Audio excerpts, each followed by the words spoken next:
ప్రభు ఘనమైన నామమునకు మహిమ కలుగును గాక. మన ప్రభువును రక్షకుడునునైన యేసుక్రీస్తుల వారి యొక్క ప్రశస్తమైన నామమునకే మహిమ ఘనత ప్రభావములు యుగ యుగములకు కలుగును గాక. సర్వాధికారి అయిన దేవుడు ఆయన గొప్ప కనికరమును బట్టి మరొక శ్రేష్టమైన శుభదినములో దేవుని పరలోకపు సంగతులను మనము ధ్యానము చేయుటకు దేవుడు మనకిచ్చిన ఈ గొప్ప సదవకాశం కొరకై దేవాది దేవునికి మనము ఎంతగానో స్తుతులు చెల్లించబద్దులమై ఉన్నాము. అదే సమయంలో దేవుని వాక్యం వినుటకు దేవుని పరిశుద్ధ పాద సన్నిధిలో చేరి ఉన్న దేవుని ప్రియబిడలైన మీ అందరికీ కూడా ప్రభు అయిన యేసుక్రీస్తు పేరట వందనములు తెలియచేయచ్చు ఉన్నాను. దేవుని వాక్యమును ప్రేమించే మిమ్మలను మీ కుటుంబములను నా ప్రియ ప్రభుల వారు మానక దీవించునుగాక. ప్రభునందు ప్రియులరా, దినదినము ఏదో ఒక విషయాన్ని ప్రభువు మాట్లాడడం, మనము ఆ వాక్యము ద్వారా బలపరచబడడం, ఆత్మీయముగా ప్రభువు మనకి ఇస్తున్న గొప్ప ధన్యత. ఈ దినమున మనం ధ్యానం చేయబోతున్న అంశ భాగం ఏమిటి అనగా, లేదా మేలు చేయు జ్ఞానులు ఎలా ఉంటారు? మేలు చేయు జ్ఞానులు. ఎందుకంటే బైబిల్ గ్రంథంలో మేలు చేసేవారు జ్ఞానులు అని రాయబడి ఉంది. ఆ మాట మనం చూద్దామా? మూలవాక్యానికి వెళ్దాం. రోమీలకు రాసిన పత్రిక 16వ అధ్యాయము 19వ వచనాన్ని, 19వ వచనంలో ఉన్న దేవుని వాక్యాన్ని చదువుకుందాం. మీ విధేయత అందరికిని ప్రచురమైనది గనుక మిమ్మును గూర్చి సంతోషించుచున్నాను. మీరు మేలు అక్కడ ఉంది చూడండి, ఆ మంచి మాట. మీరు మేలు విషయమై జ్ఞానులను, కీడు విషయమై నిష్కపటులనై ఉండవలనని కోరుచున్నాను. అపోస్తలుడైన పౌలు రోమా పట్టణంలో ఉన్న తన ప్రియ సంఘముతో మాట్లాడుతూ, మీ విధేయత అందరికీ తెలిసిందే, అది నేను విని సంతోషించాను అని చెబుతూ, మీరు మేలు విషయమై జ్ఞానులను అన్నాడు. జ్ఞానులు ఏం చేస్తారట? మేలు చేస్తారు అని అర్థం. ఎవరైనా నాకు దేవుడు జ్ఞానం ఇచ్చాడు అని అనుకుంటే వాళ్ళు తమ జ్ఞానాన్ని మేలు చేయడానికి ఉపయోగించాలి. సహజంగా మనం జ్ఞానులు అనగానే మత్తయి సువార్త 2వ అధ్యాయంలో ఉన్నటువంటి జ్ఞానుల దగ్గరికి మనం వెళ్ళిపోతాం. తూర్పు దేశపు జ్ఞానులు అని. నిజమే, మీరు ఆ తూర్పు దేశపు జ్ఞానులను కూడా చూస్తే వారు మేలు చేసిన వారుగా ఉన్నారు. వారు మేలుకరమైన మార్గములో నడిచిన వారుగా ఉన్నారు. ఈరోజు దేవా నాకు జ్ఞానము దయచే అని మనం అడిగితే ఆయన తప్పక జ్ఞానము దయచేసే దేవుడే. ఎందుకంటే యాకోబు రాసిన పత్రిక 1వ అధ్యాయం 5వ వచనంలో, మీలో ఎవరికైనాను జ్ఞానము కొదువుగా ఉన్న ఎడల అతడు దేవుణ్ణి అడగాలి, ఆయన ఎవ్వరిని గద్దింపక ధారాళముగా దయచేయు తండ్రి అని సంబోధించాడు యాకోబు భక్తుడు. ఇప్పుడు జ్ఞానులు అనబడేవారు ఎలా ఉంటారు? సహజంగా మనం పిల్లల నాటుకలు వేసేటప్పుడు చూస్తే ఒక కిరీటం పెట్టుకొని బంగారు బోలము సాంబ్రాన్ని మోసుకొని వచ్చినట్లుగా చూస్తారు. జ్ఞానులు ఎలా ఉంటారు అని మనం బైబిల్ గ్రంథంలో చూస్తే, లోకములో చెప్పబడిన రీతిగా లేదా లోకస్తులు అనుకునే రీతిగా ఒక కిరీటాన్ని పెట్టుకొని నిలువుటంగి వేసుకున్నవారు జ్ఞానులు కాదు.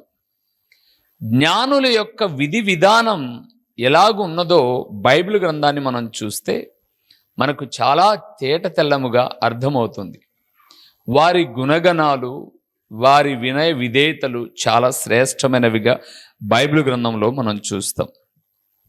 అలాంటి జ్ఞానులు, వస్త్రధారణ కాదు జ్ఞానులకు ముఖ్యమైనది, భాష కాదు, వారి యొక్క విధి విధానం, వారి యొక్క ఎలాంటి స్వభావమో కొన్నింటిని మనం చూద్దాం. రండి, మొదటి విషయానికి వెళ్దాం. జ్ఞానులు ఎలా ఉంటారు అని అంటే, ఎస్తేరు గ్రంథం 418వ పేజీలో ఎస్తేరు గ్రంథం 6వ అధ్యాయము 13వ వచనం, 13వ వచనాన్ని చూద్దాం. హామాను తనకు సంభవించినదంతయు తన భార్య అయిన జెరూషకును తన స్నేహితులకందరికి తెలుపగా, అతని యొద్దనున్న ఆ మాట జ్ఞాపకం చేసుకోవాలి ప్రియులారా, అతని యొద్దనున్న జ్ఞానులను అతని భార్య అయిన జెరూషును ఎవని చేత నీకు అధికార నష్టము కలుగుచున్నదో ఆ మొర్దెకై యూదుల వంశపు వాడైన ఎడల అతని మీద నీకు జయము కలుగదు, అతని చేత అవశ్యముగా చెడిపోదువని అతనితో అనిరి. చాలు ప్రియులారా, ఇక్కడ జరిగిన సంగతి ఏంటో మీకు జ్ఞాపకం చేస్తాను. దేవుని దాసుడైన మొర్దెకై అనబడే వ్యక్తి దేవుని కొరకు భక్తి జీవితంలో వైరాగ్యము కలిగిన వాడు. అందరూ హామాను వస్తుంటే అతని అధికారాన్ని బట్టి వంగి వంగి దండాలు పెడుతుంటే మొర్దెకై అలాగ వంగినవాడు కాదు. ఎందుకు అంటే యూదులు దేవుని ఎదుట తప్ప మరి దేని ఎదుట తమ తల వంచరు, సాగిలపడరు. అయితే హామాను దాన్ని కక్ష పెట్టుకున్నాడు. అందరూ నాకు నమస్కారం పెడుతున్నారు, వందనాలు చెప్తున్నారు, ఈ మొర్దెకై అనేవాడు మాత్రం వంగడు, ఊరికి నిలబడే ఇలాగ నమస్కారం పెడతాడు, వీడు ఇలాగ తల వంచడు, పూర్తిగా బెండవడు అని వీడిని ఒక్కని కాదు, వీనికి సంబంధించిన జాతిని అంతటిని నాశనం చేయాలి అని అనుకున్నాడు. అనుకొని తనకున్న అధికారాన్ని ఉపయోగించి రాజుగారితో మాట్లాడి, అయ్యా మన దేశంలో ఒక జనాంగం ఉంది, అది ఎవరికి లోబడదు, మనమందరం ఒక దారిలో వెళ్తే వాళ్ళు ఒక దారిలో వెళ్ళిపోతున్నారు, ఆ జాతి వల్ల మన దేశానికి ఎప్పటికైనా నష్టమని ఉన్నవి లేనట్లు నేలి ఉన్నట్టు కల్పించి చెప్పి రాజు దగ్గర ఒక అధికారాన్ని పొందాడు. ఆ జాతిని అంతటిని ఒక రోజు కేటాయించుకొని వారు దేశంలో ఎక్కడున్నా సరే వాళ్ళందరినీ చంపేసినట్టుగా ఒక అధికారాన్ని పొంది ఒక వార్తను పొంది అవి అప్పటికే దేశాలన్నిటికీ పంపించేశాడు. నేను చెప్పిన రోజు వాళ్ళని చంపాలి, ఎప్పుడంటే అప్పుడు కాదు, అందరినీ ఒకరోజు చంపాలని అతని ఆలోచన అలాగ ఏర్పరచుకున్నాడు. సరే, ఇప్పుడు ఇలాంటి ఆలోచన విధానాన్ని తను ఎప్పుడు నెరవేర్దామని ఆలోచన చేసుకుంటూ రోజు మొర్దెకై మీద అసూయనే ద్వేషాన్ని పెంచుకుంటూనే వస్తూ ఉన్నాడు. అందుకే మొర్దెకై కోసం ఇంటి దగ్గర ఒక 50 మూరల ఉరికొయ్యను కూడా తయారు చేశాడు. ఇప్పుడు మొర్దెకై రాజుకు కానీ హామానుకు కానీ తన దేశానికి కానీ కీడు చేసేవాడు కాదు అని మనం బైబిల్కు తెలిసిన వ్యక్తులుగా మనకు తెలుసు. ఇప్పుడు ఈ మొర్దెకైని ఎలాగైనా సరే చంపాలన్నది హామాను యొక్క ఆలోచన. హామాను సమయం కోసం వెతుకుతూ ఉన్నాడు. ఒకరోజు ఏం సమయం వచ్చిందంటే హామాను రాజు దగ్గరకు వచ్చి నిలబడితే రాజు అన్నాడు, అయ్యా, ఒక వ్యక్తిని రాజు గణపరచాలి, గౌరవించాలంటే ఎలా గౌరవించాలి అని అనుకుంటే ఈ హామాను అనుకున్నాడు, నన్ను గాక ఎవరిని గణపరుస్తారని తన మనసులో ఉన్న ఆలోచనలు అన్నీ రాజుకు చెప్పాడు. అయ్యా, నువ్వు ఎక్కే గుర్రం ఎక్కాలి, నువ్వు వేసుకునే డ్రెస్ వేసుకోవాలి, నీ ముందు ఒకడు చాటింపు చేస్తూ ఉండాలి, రాజు ఒకరిని గణపరిస్తే ఎలాగుంటుందహో అని చెప్పాలి, ఇవన్నీ చెప్పాడు.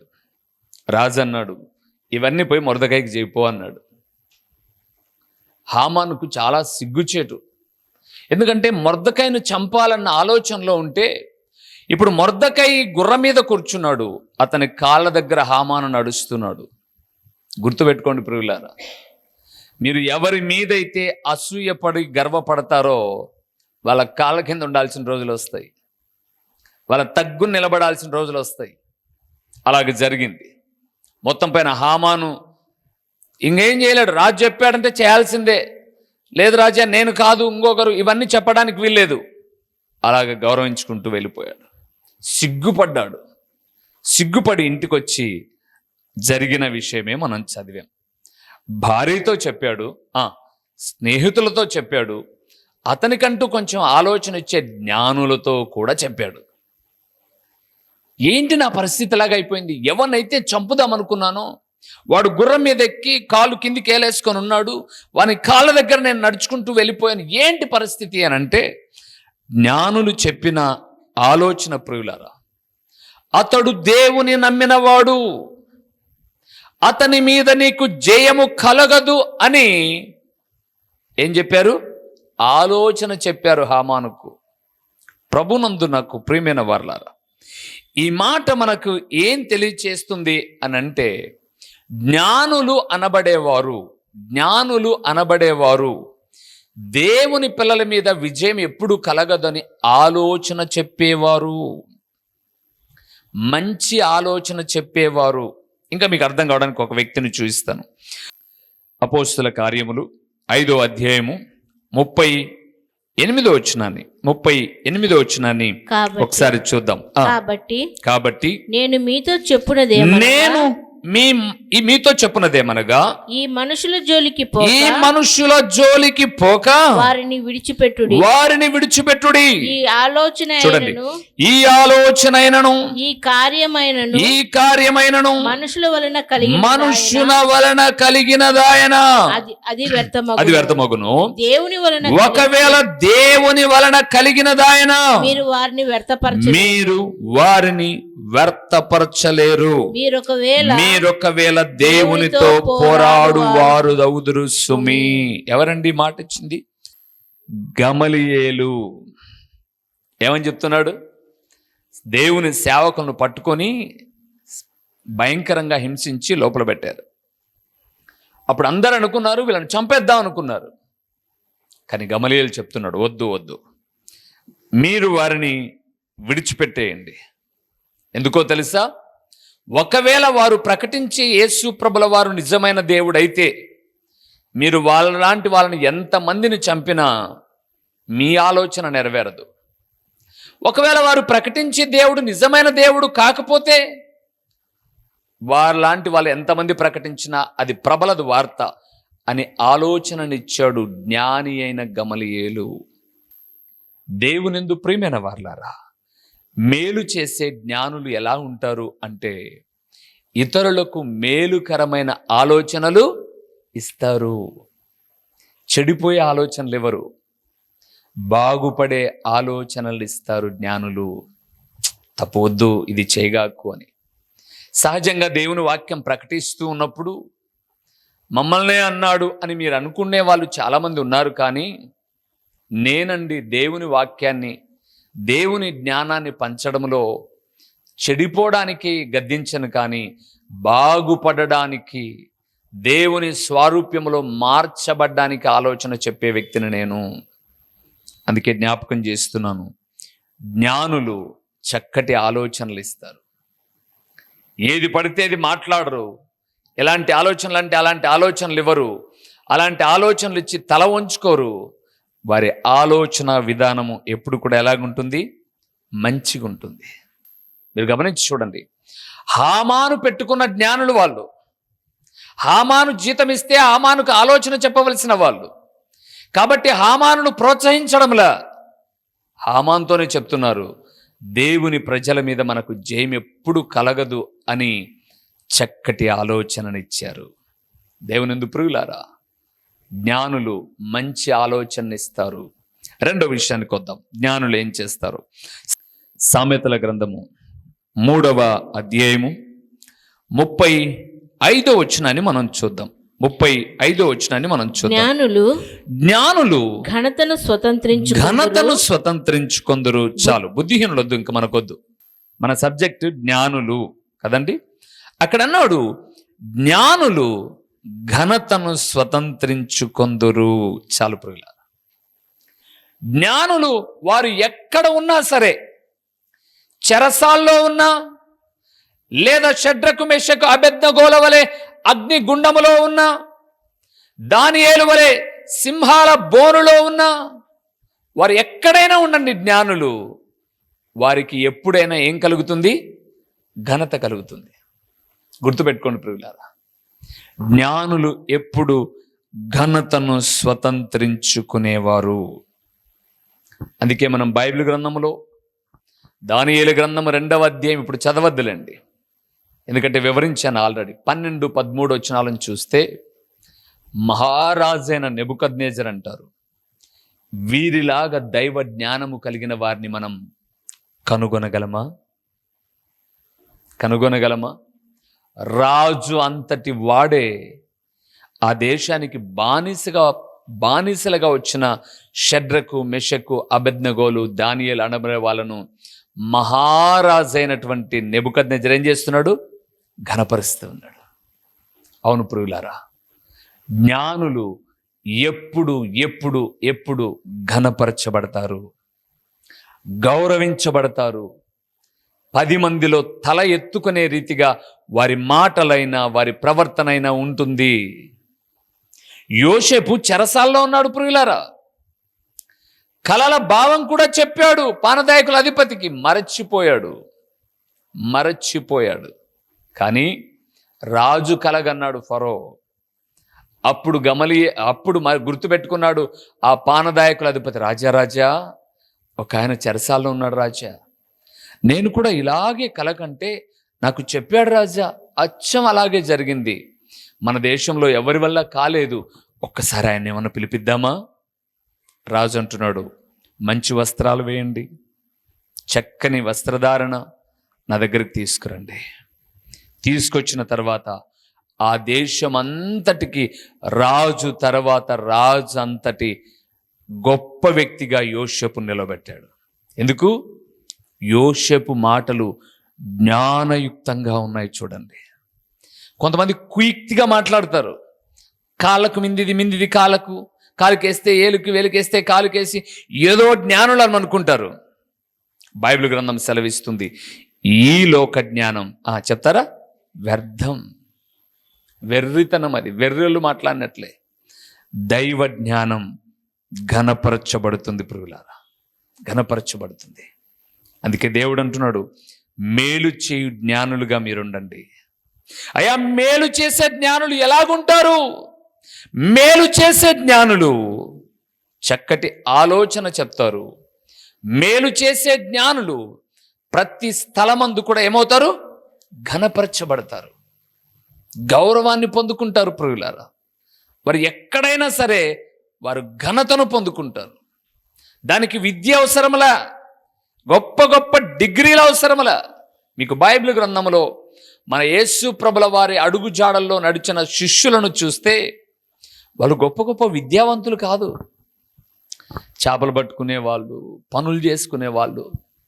కానీ వాళ్ళు చూడండి, భూమిని ఏం చేశారు? వాళ్ళు తలకిందులు చేశారు. వారి జ్ఞానానికి రాజులు సైతం ఆశ్చర్యపోయారు. అందుకే జ్ఞాపకం చేస్తున్నాను ప్రియులారా, చదువక్కర్లా, దైవ జ్ఞానం ఘనతనిస్తుంది. మూడవది, జ్ఞానులు ఏం కలుగుతారో చూద్దామా? సామెతల గ్రంథంలోనే చూద్దాం. సామెతల గ్రంథము 10వ అధ్యాయము 14వ వచనాన్ని మనం చూద్దాం ప్రియులారా. 14వ వచనాన్ని మనం చూద్దాం. జ్ఞానులు జ్ఞానము సమకూర్చుకొందురు. చాలు ప్రియులారా. మూడవదండి, జ్ఞానులు ఏం చేస్తారు? జ్ఞానాన్ని సమకూర్చుకుంటారు. ఎట్లా? డబ్బు సమకూర్చుకోవడం తెలుసు, వస్తువులు సమకూర్చుకోవడం తెలుసు. జ్ఞానం ఎట్లా సమకూర్చుకుంటామండి? జ్ఞానం ఏ రీతిగా సమకూర్చుకోగలం మనం? ఉపదేశముల ద్వారా. అది ప్రియులారా, జ్ఞానాన్ని ఒక వ్యక్తి ఎలాగ సంపాదించుకుంటాడంటే దేవుని సందేశముల ద్వారా. అవునండి, అది వెలకట్టలేనిది. అందుకే నేను ఎప్పుడు సంఘంలో ప్రతి కూడికలో పాలు పొందండి అని ఎందుకు చెప్తాను తెలుసా? అది ఎంత గొప్ప కూడికైనా, వార్షికోత్సవ కూడికైనా, ఇంకో కూడికైనా మనం ఎప్పుడు కానుక పట్టం, ఒక్క ఆదివారపు ప్రభుదినాన తప్ప. మరి ప్రతి కూడికకు రండి అని ఎందుకంటాం? వాళ్ళు రావడం వల్ల ఏమైనా కానుకేసి సేవకుడికి ఏమైనా లబ్ధి చేకూరుతుందా? ఉపదేశము వలన ఏం సంపాదించుకుంటారు? జ్ఞానాన్ని సంపాదించుకుంటారు. ఉపదేశం వలన ఎవరితో ఎలాగ మాట్లాడాలి, తమ కుటుంబాలను ఎలాగ కట్టుకోవాలి, ఉపదేశముల ద్వారానే మలుచుకోగలరు ప్రియులారా. ప్రతి స్థలములో గొప్ప గొప్ప విద్యావంతులు సైతం మమ్మల్ని అడుగుతారండి, అన్న ఎట్లా చేద్దాం అని అడుగుతారు. అదేంటండి మీరు మంచి చదువుకున్న వాళ్ళు? లేదన్నా, మీరు దేవుని సేవకులు, మీ ఆలోచన మాకు చాలా అవసరం. ప్రభునందు ప్రియులారా, ఉపదేశము వలన జ్ఞానాన్ని సంపాదించుకోగలుగుతాం. ఉపదేశము లేకోకుండా రాదు ప్రియులారా. బైబిల్ని అందరూ చదువుతారు, ఎన్ని మాటలైనా చదవచ్చు, జ్ఞానము రాదు. నీకు బైబిల్ మీద జ్ఞానం ఎప్పుడు కలుగుతుంది అంటే, నువ్వు చదివిన విషయాలను మరలా దేవుని సేవకులు తన నోటి మాట ద్వారా పరలోకపు సంగతులు వివరిస్తూ ఉన్నప్పుడు, అరే నేను చదివిన దాంట్లో ఇంత అర్థముందా, ఇంత జ్ఞానముందా, దేవా ఎంత గొప్ప దేవుడవు తండ్రి, అందుకొరకేనా నువ్వు ఇది పొందుపరిచింది నా కోసం? అవునండి, ఒక వీలునామా రాసింటారు, దీని అర్థం ఇది అని చెబితేనే మనకు విలువ.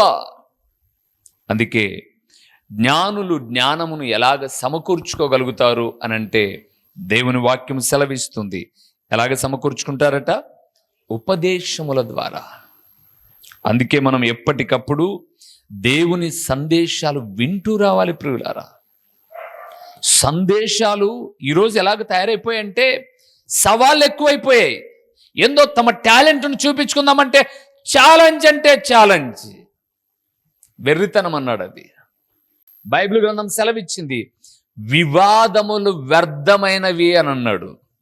ఏంటట? వ్యర్థమైనవి. మనం దానివల్ల ఎవరికి మేలు చేయలేం, దానివల్ల కీడే. అందుకే లోకంలో చూడండి, చాలా మంది యేసు ప్రభుల వారి దగ్గర ఆ తప్పుంది, ఈ తప్పుంది, ఏమేమో చెప్తూ ఉంటారు. నన్ను అడిగితే చెప్పేవాడి దగ్గర తప్పు లేదా? వాడి బ్రతుకు సరైందా? కాదు. కానీ వాళ్ళు ఏదో ఒక రీతిగా యేసు ప్రభు మీద బురద చల్లాలని సవాల్ రాండి, మా దగ్గరకు వస్తే మేము అది చెప్తాం ఇది చెప్తాం అంటారు. అవసరంలా, మనకు అవసరంలా. వివాదాలు వ్యర్థమైనవి ప్రియులారా. వివాదాలను గురించి బైబిల్ గ్రంథం సెలవిచ్చింది, తలుపుకు వేసిన అడ్డగడీలంతా ప్రమాదమైనవంట. తలుపు వేశారు, పూర్వపు దినాల్లో అడ్డగడీలు ఎలా కొట్టేవాళ్ళు తెలుసా? ఈ పక్క గోడ ఈ పక్క గోడకు ఒక పెద్ద రోకల మాదిరి అడ్డం పెట్టేవాళ్ళు. ఇప్పుడు మనం వేసుకున్న గడ్డలు దొబ్బినా కనీసం ఒక 5-6 మంది దొబ్బితే ఇరిగిపోతాయి చిలుకులు. ఆ రోజుల్లో అడ్డపెట్టినటువంటి ఆ అడ్డగడేలు అవి విరిగేవి కాదు, అడ్డగించేవి. అంత వ్యర్థమైనవి. అందుకే జ్ఞానులు దేవుని వాక్యము చేత, సందేశముల చేత జ్ఞానాన్ని సంపాదించుకుంటారు. జ్ఞానులు మొదటిది ఆలోచన చెప్తారు, జ్ఞానులు ఘనతను స్వతంత్రించుకుంటారు, జ్ఞానులు జ్ఞానాన్ని సమకూర్చుకుంటారు. జ్ఞానులు ఇంకేం చేస్తారు? ఒక్క మాట చెప్పి ముగించేయమంటారు. సామెతల గ్రంథం 29వ అధ్యాయము, సామెతల గ్రంథము 29వ అధ్యాయము 8వ వచనాన్ని మనం చూద్దాం. 8వ వచనాన్ని మనం చూద్దాం. జ్ఞానులు చేసే పని ఏంటో. అపహాసకులు పట్టణమును తల్లడిల్ల చేయుదురు. జ్ఞానులు, బాగా వినండి మాట, జ్ఞానులు కోపము చల్లార్చెదరు. నేను ఇంకా చాలా ఉన్నాయి జ్ఞానుల గురించి, కానీ కొన్నిటిని మనం ధ్యానం చేస్తున్నాం. జ్ఞానులు ఏం చేస్తారంట? కోపాన్ని చల్లారుస్తారంట. కోపము లేని వారెవరు? అందరికీ ఉన్నాయి, ఏదో విషయంలో కోపతాపాలు వస్తాయి. కానీ జ్ఞానులు ఏం చేస్తారంటే, కోపాన్ని సైతం ఏం చేస్తారు? చల్లారుస్తారు. ఏంటి ఇలాగుంది అని అన్నాం. జ్ఞానులు ఏం చేయాలంటే, దాన్ని పెంచకూడదు, అంటే ఇంకొరతో కోపాన్ని తెప్పించకూడదు. వాళ్ళు ఏం చేయాలంటే చల్లార్చాలి, కోపాన్ని అణచాలి. ఈరోజు చాలామంది స్త్రీలు దెబ్బలు ఎందుకు తింటున్నారు తెలుసా? ఎందుకు తింటున్నారు? భర్త చేత్తో. సమస్యలు ఎందుకు? జ్ఞానం లేక. భర్త కోపము రౌద్రమైనది అని బైబిల్ చెప్తుంది. అంటే కొంతమంది కోపండోళ్ళు కూడా ఉన్నారులే, కానీ కోప్పడే వాళ్ళ గురించి 8% గురించి చెప్తున్నాను. భర్త కోప్పడ్డప్పుడు భార్య కోపాన్ని చల్లార్చాలనా పెంచాలనా? పెంచి పడమని కొట్టించుకుంటారంటే ముఖం మీద. ఎవరు చెప్పించుకున్నారు అదంతా? ఈ పూట ఎలా ఏదో బాగలేదు అన్నారు అనుకుందాం, ఈ పూట ఎలాగో తిన్నాయి, నెక్స్ట్ పూటకు బాగా చేస్తానులే, నేను కూడా కొంచెం పని ఒత్తిడిలో ఉండి సరిగా చేయలేకపోయానేమో అలా కాదు, ఏంటి అన్నం ముద్దయింది అని అన్నారనుకోండి, సెరవు మీద పెడతారు. ఎవరి మీద? సెరవు మీద పెడతారు. లేకపోతే నీళ్లు సరైంది కాదంటారు. ఎన్ని చెప్పాలో అని చెప్తారు. ఇది బాగలేదు అన్నందుకు, సరేలేబ్బా నేను పనులన్నీ చేయడం లేదన్న, కొంచెం రుచిగా చేయలేదేమో, బాగా చేస్తాను తర్వాత, తినే ఈ పూటకి ఏమైంది అంటే సమస్య లేదు. వీళ్ళేం చేస్తారంటే, చెప్పే మాట మీకు తెలుసు ఆ విషయాలన్నీ కూడా, పొరపాటుగా భర్త ఏంటి ఇలాగ చేసావు బాగలేదన్నా అనుకో, మీ అమ్మ బల చేసి పెట్టేదిలే, వీళ్ళనే మాట. ఎవరినంటారు? ఇప్పుడు వాళ్ళమ్మనా ఇంట్లో ఉండేది నువ్వా? పోనీ వాళ్ళమ్మ చేసి పెట్టేటప్పుడు నువ్వేమన్నా వచ్చి తిన్నావా? అదిలే, మీ అమ్మ చేసి పెట్టేది కదూ అంటానంటే ఆడ మాట ఈడ తూట, తప్పించుకునేది రాదు. ఎన్ని ఉపదేశాలన్నా తప్పించుకునేది రాదు. ఆమె మీ అమ్మనే, ఈయన మీ నాయననే, వాళ్ళనే వీళ్ళనే, జట్టి బట్టి బట్టి బట్టి జట్టి లట్టి, లాస్ట్గా అన్నం ప్లేట్ పక్కకు వాయ. బుద్ధిహీనత, చాలా బుద్ధిహీనత. అందుకే మీరు బాగా జ్ఞానం కావాలి అంటే సామెతల గ్రంథం అంతటినీ చదువుతూ ఒక జ్ఞాని అయిన స్త్రీ యొక్క వ్యక్తిత్వాన్ని కనపరిచే 31వ అధ్యాయం చదవండి. ఆమె తన ఇంటి వారి నడతలన్నీ బాగుగా కనపెడుతుందంట. నడతలు కనపెట్టడము అని అంటే ఆలోచన విధానం. దేవుని వాక్యం సెలవిస్తుంది ప్రియులారా, జ్ఞానులు కోపమును ఏం చేస్తారు? చల్లారుస్తారు. దయచేసి జ్ఞానముతో మీ ఇంట్లో కోపాలు అధికమైపోయేటప్పుడు చల్లార్చుకోండి, కానీ దానికి కౌంటర్లు ఇచ్చి దెబ్బలు తినగాకండి, దానివల్ల సమస్యలు పెంచుకోమాకండి. కొంత జ్ఞానం ఉన్నదనుకోండి, సమస్యలన్నీ తప్పించుకోవచ్చు. తలలో ఉంచుతాం, ప్రార్థన చేద్దాం. చాలా విషయాలు ఉన్నాయి, సమయం అయిపోయింది కాబట్టి ప్రార్థన చేసుకుందాం. జ్ఞానులు ఆలోచన చెప్పేవారు, ఘనతను స్వతంత్రించుకునేవారు, సందేశముల ద్వారా జ్ఞానాన్ని సమకూర్చుకునేవారు, కోపమును చల్లార్చేవారుగా నీవు నేను మనము ఉంటే కుటుంబాలు ఆనందభరితంగా ఉంటాయి. ప్రార్థన చేసుకుందాం. మహాగణుడవైన మా ప్రియమైన పరలోకపు తండ్రి,